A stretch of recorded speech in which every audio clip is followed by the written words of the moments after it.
Shalom, salam sejahtera. Renungan malam seiman berjudul Gereja sebagai Bait Suci. Tidak tahukah kamu bahwa kamu adalah bait Allah dan bahwa Roh Allah diam di dalam kamu? 1 Korintus 3 ayat 16. Gambaran metafora yang lain ialah bangunan Allah atau bait suci Tuhan.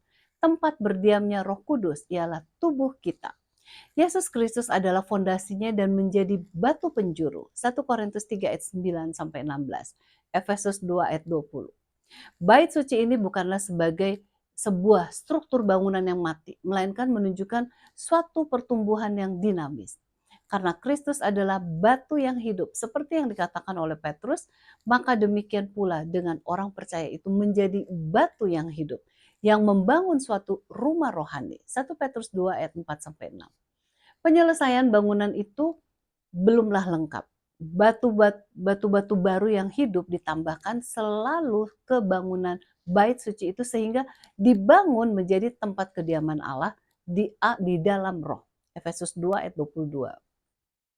Paulus mendorong orang percaya supaya menggunakan bahan bangunan yang paling baik dalam bait suci ini, supaya dapat tahan uji api pada hari penghukuman.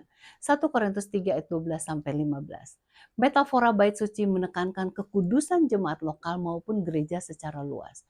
Bait suci Tuhan itu kudus, sehingga Rasul Paulus mengatakan dalam 1 Korintus 3 ayat 17 bahwa jika ada orang yang membinasakan bait Allah, maka Allah akan membinasakan dia.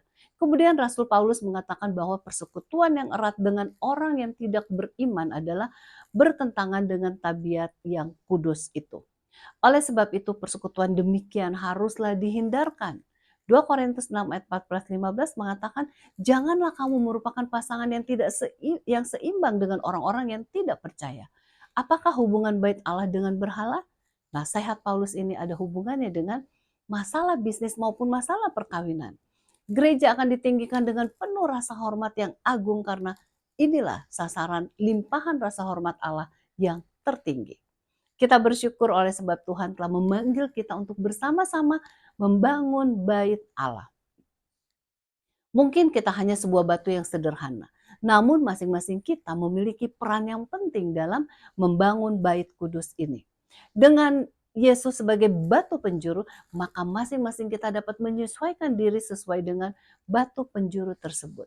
Selama kita memandang kepada Yesus sebagai batu penjuru bait suci, maka kebenarannya akan menjadi kebenaran kita dan kesuciannya akan menjadi kesucian kita. Kiranya dengan senantiasa memandang kepada Yesus, kita akan selalu bertumbuh dalam pembangunan bait suci untuk memberikan kemuliaan bagi namanya. Tuhan Yesus memberkati.